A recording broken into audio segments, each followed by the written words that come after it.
Hi, my name is Michael and welcome to this week's full unofficial patch notes. Let's start with ninja fixes for this week. Abyssal demons have had their models and animations updated. Pyre Fiend and Ice Fiend models and animations have been updated to use the God Wars models and animations. All Kurask models and animations have been updated. The animations for Alchemy, Superheat, Enchant, Charge Orb, Bones to Bananas and Bones to Peaches have been updated. The Stunned animations has been updated, and players are now able to retrieve seeds from multiple plant pots containing the saplings of the same variety. Snowy Night Butterflies now heal 975 life points. Players will no longer get overexcited when bloating or releasing toads. More messages have been added to the spam filter for when withdrawing items using a bank preset. An Araxor preset name has been added to the bank preset system. Selecting the Assemble option on crystal key parts will now auto-assemble all key halves in the player's inventory. Mobilizing armies minigame dwarf models and animations have been updated to those that are used outside of the minigame. Then we have quests, challenges and achievements. The Dagonoth Mother can once again only be killed with the Balmer weapon.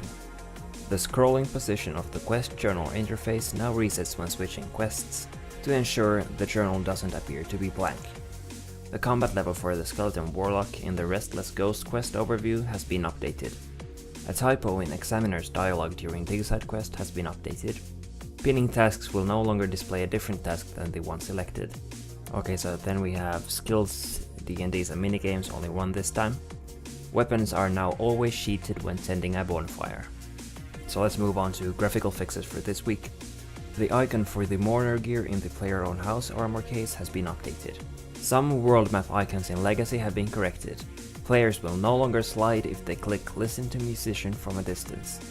The preview animations for Heart of Autumn and Heart of Spring now have a fixed angle. Cosmetic overrides will no longer be removed when a PK school expires. The Chi Blast mining override now plays correctly in the Lava Flow mine. Elun's chat head in the NPC Contact Lunar Spell interface has been updated. Closing an interface tab no longer causes a different tab to be highlighted. An issue with the NPC chat overlay using the wrong graphical skin has been fixed. Then we have a couple of engine fixes and HTML5 engine fixes. A fix has been applied to stop players from being able to cause client disconnects via their pets. A couple of small performance improvements have been made. A fix to the interface scripts that were causing a client crash has been implemented. A change to the text cursor has been made to prevent it not being able to go to the start or the end of a line in certain circumstances. And then we have HTML5 fixes. An error with the HTML5 camera that was spamming errors has been fixed. Recoloring items from Solomon's General Store now works correctly in HTML5. And then we have the last fixes, the other fixes for this week. Killing Commander Ziliana in hard mode will now count towards Soul Reaper assignments correctly. The Armorial Crossbow has been removed from Kira's reward list in the Beast tab of the Adventures interface. A typo on the Beasts interface has been corrected. Any remaining spiders in the Araxor boss fight will no longer get stuck in the Phase 3 area during the Araxi fight. Players will no longer be moved to a block tile when entering the Araxor fight, which was causing them not to be visible to the boss when it spawns. The Deposit Beast of Burden option from the bank will now deposit all of the Beasts of Burden items correctly. Meat from large animals other than cows can now be dried to extract sinew for crossbow strings. Players can once again claim multiple clan cloaks and clan vexillums. The Barrow's armor set effects are now displayed correctly if using armor pieces of different charges. An issue with players having a trimmed completionist cape and a completionist cape being keepsaked at the same time has been fixed. The songs Hot and Bothered and On the Wing will no longer play in unsuitable areas.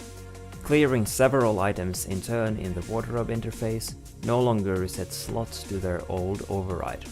Pickaxe overrides will be correctly cleared when removing items from the keepsake box. Raw monkfish now requires 62 cooking to cook and not 64. The click area on the Wilderness Canoe Station interface has now been corrected to prevent players getting lured to the non-existent Treasure Island. Attempting to unequip an activated aura to the bank will now give a confirmation message.